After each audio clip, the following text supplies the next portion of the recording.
तो दोस्तों आज हो गई है 23 सितंबर और जो बड़ी खबरें हैं मुख्य समाचार हैं एक एक करके चलेंगे।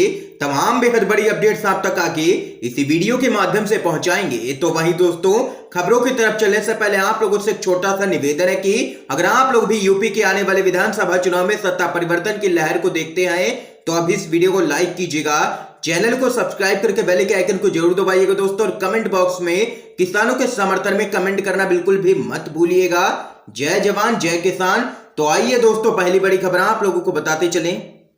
ममता बनर्जी के भाजपा पर तीखा हमला, बोली मोदी जी और शाह जी हम आपको भारत को तालिबान नहीं बनाने देंगे। आप लोगों को बताते चले पश्चिम बंगाल की मुख्यमंत्री ममता बनर्जी ने भवानीपुर में रैली के दौरान भाजपा पर जमकर के हमला बोला है। ममता बनर्जी ने सीधे प्रधानमंत्री मोदी और गृह मंत्री अमित शाह का नाम लेकर के उन पर हमला बोला है। उन्होंने कहा है कि नरेंद्र मोदी जी, अमित शाह जी हम आपको भारत को तालिबान के जैसा नहीं बनाने देंगे, भारत एक रहेगा।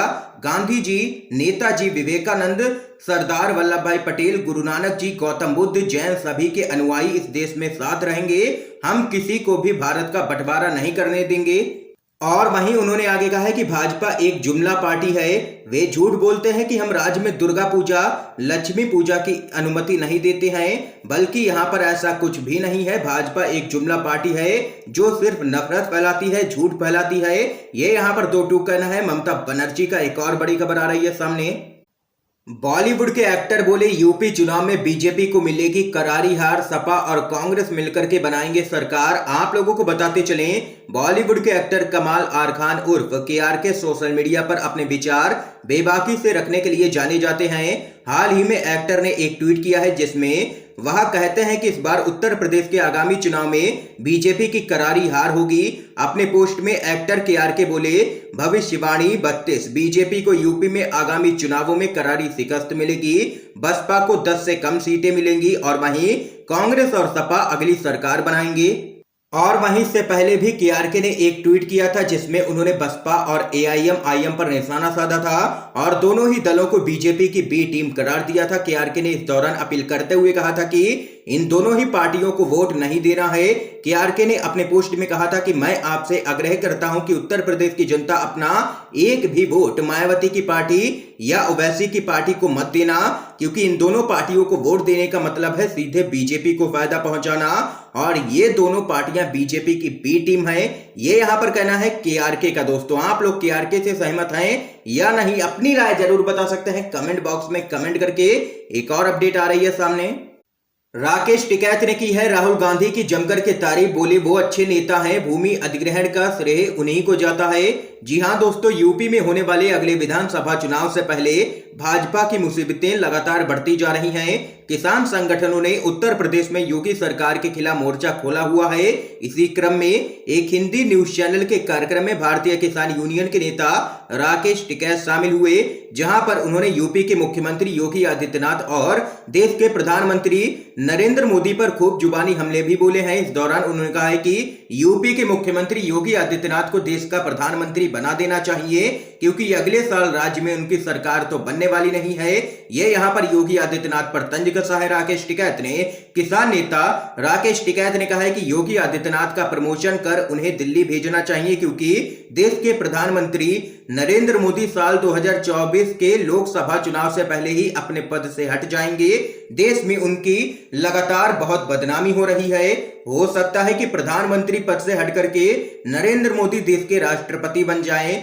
मोदी सरकार देश के पढ़े लिखे नौजवानों को बेरोजगार बना रही है। अगर देश में शराब की दुकानें और सिनेमा घर खोले जा सकते हैं तो स्कूल आखिर क्यों नहीं खोले जा रहे हैं। देश के सरकारी संस्थानों को लगातार बेचा जा रहा है। देश के किसानों को इस सरकार के द्वारा बर्बाद किया जा रहा है। और वहीं इस दौरान किसान नेता राकेश टिकैत ने कांग्रेस के पूर्व अध्यक्ष राहुल गांधी को अच्छा आदमी बताया है। उन्होंने कहा है कि राहुल गांधी बहुत ही अच्छे आदमी हैं, लेकिन भाजपा उन्हें बेवकूफ दिखाने के लिए भाजपा अपनी पूरी ताकत लगा रही है, खूब पैसा बहा रही है। राहुल गांधी को बदनाम करने के लिए भूमि अधिग्रहण का श्रेय राहुल गांधी को ही जाता है।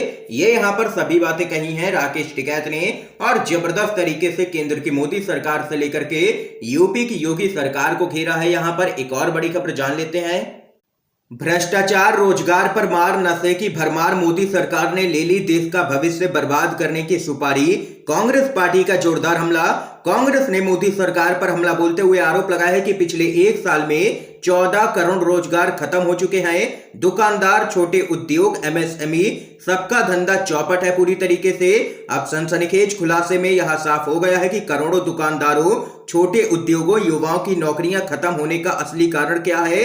सुरजेवाला ने कहा है कि विदेशी ई कॉमर्स कंपनी अमेजॉन ने पिछले 2 साल में भारत में कानूनी फीस के नाम पर 8,546 करोड़ रुपए का भुगतान किया। अब सामने आया है कि यह पैसा तथा कथित तौर से रिश्वत के तौर पर दिया गया।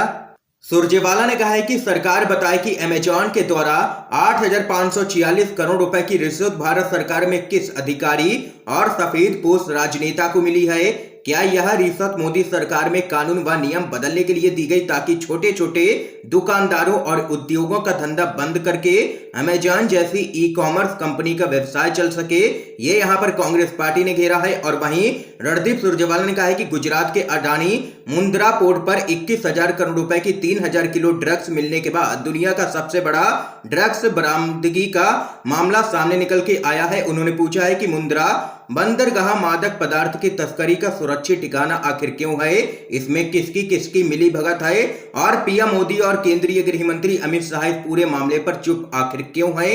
ये यहां पर कहना है कांग्रेस पार्टी का। एक और बड़ी खबर आ रही है सामने। योगी सरकार की नींद उड़ाने वाली रिपोर्ट ठीक विधानसभा चुनाव से पहले सामने निकल के आई है। सपा शासन की तुलना में योगी राज में करीब आधी रह गई है प्रति व्यक्ति आय बढ़ने की दर। आप लोगों को बताते चले, रिजर्व बैंक की एक रिपोर्ट ने यूपी की भाजपा सरकार की चुनावी तैयारियों के रंग में खलल डाल दिया है। अगले साल विधानसभा चुनाव से गुजरने वाले प्रदेश में प्रति व्यक्ति आय के बढ़ने की दर चिंताजनक स्तर तक धीमी हो गई है। यह रफ्तार न सिर्फ राष्ट्रीय औसत से नीचे है बल्कि पूर्ववर्ती सपा सरकार के कार्यकाल की दर से भी आधी है। ये यहां पर दोस्तों देख सकते हैं कि आरबीआई की रिपोर्ट ने योगी सरकार की नींद उड़ा के रख दी है। एक और बड़ी खबर बताते चलें। देश को घुन लगा है और मित्रों की गोद में सो रही है मोदी सरकार। 21,000 करोड़ की हेरोइन पकड़े जाने पर राहुल गांधी का जोरदार हमला। गुजरात के मुंद्रा पोर्ट से 21,000 करोड़ रुपए की हेरोइन पकड़े जाने पर कांग्रेस के नेता राहुल गांधी ने ट्वीट कर कहा है कि देश को घुन लगा है और केंद्र सरकार मित्रों की गोद में सो रही है। क्या इस जहर से बर्बाद हो रहे सैकड़ों परिवारों की जिम्मेदारी केंद्र सरकार की नहीं है। ये यहां पर राहुल गांधी ने घेरा है केंद्र की मोदी सरकार को। एक और बड़ी खबर जान लेते हैं। मोदी योगी के दिमाग से नहीं निकलना चाहिए किसान शब्द, इसलिए ये आंदोलन है, बोले हैं राकेश टिकैत। आप लोगों को बताते चलें, केंद्र की मोदी सरकार के द्वारा पारित तीनों ही कृषि कानूनों के विरोध में लगभग 10 महीने से दिल्ली की सीमाओं पर आंदोलन चल रहा है किसानों का। इस बीच भारतीय किसान यूनियन के नेता और राष्ट्रीय प्रवक्ता राकेश टिकैत ने अपने एक ताजा बयान में कहा है कि मोदी योगी के दिमाग में से किसान शब्द निकलना नहीं चाहिए। ये आंदोलन इसलिए है कि वो किसान का नाम भूल गए थे। और वहीं सीएम योगी के द्वारा बिजनौर में दिए गए एक बयान की यहां पर जबरदस्त तरीके से आलोचना की है राकेश टिकैत ने। आप लोगों को बताते चलें, सीएम योगी ने कहा था कि किसान तो भाजपा के साथ हैं। इस पर राकेश टिकैत ने कहा है कि योगी के साथ अगर किसान है तो फसलों के दाम तो बढ़ नहीं रहे हैं, किसानों के हालात तंग हैं, किसान तो कहे ही नहीं रहे हैं कि हम बीजेपी के साथ हैं। ये यहां पर कहना है राहुल गांधी का। और वहीं राकेश टिकैत ने कहा है कि भाजपा ने अपनी तरफ से राहुल गांधी को बदनाम करने के लिए बहुत पैसा बहाया है। ये यहां पर कहना है राकेश टिकैत का। एक और बड़ी खबर बताते चलें, भाजपा शासित हरियाणा बना है बेरोजगारी में नंबर 1। CMIE रिपोर्ट में हुआ है खुलासा, हर तीसरा व्यक्ति बेरोजगार है। जी हां दोस्तों, centre for monitoring Indian economy की बेरोजगारी दर रिपोर्ट के अनुसार हरियाणा समग्र बेरोजगारी के मामले में पहले नंबर पर है। रिपोर्ट के अनुसार हरियाणा की बेरोजगारी दर 35.7% है। दूसरे नंबर पर राजस्थान है जहां पर बेरोजगारी प्रतिशत 26.7 है। तो यहां पर दोस्तों देख सकते हैं कि भाजपा शासित हरियाणा बना है बेरोजगारी में नंबर 1। एक और बड़ी अपडेट जान लेते हैं। लालू यादव ने आरजेडी कार्यकर्ताओं को दिया है निर्देश, हमेशा कंधे पर रखें हरा गमछा और घर पर लगाएं झंडा। आप लोगों को बताते चलें, राष्ट्रीय जनता दल के अध्यक्ष लालू प्रसाद यादव ने पार्टी के कार्यकर्ताओं को अपने घर में आरजेडी का झंडा लगाने और कंधे पर हरा गमछा रखने और सिर पर हरी टोपी लगाने का निर्देश दिया है। लालू ने इसे लाइसेंस बताते हुए कहा है कि ऐसा करने से आरजेडी कार्यकर्ताओं की पहचान होगी। और वहीं उन्होंने अपने कार्यकर्ताओं को पार्टी के प्रति वफादार रहने की भी यहां पर नसीहत दी है।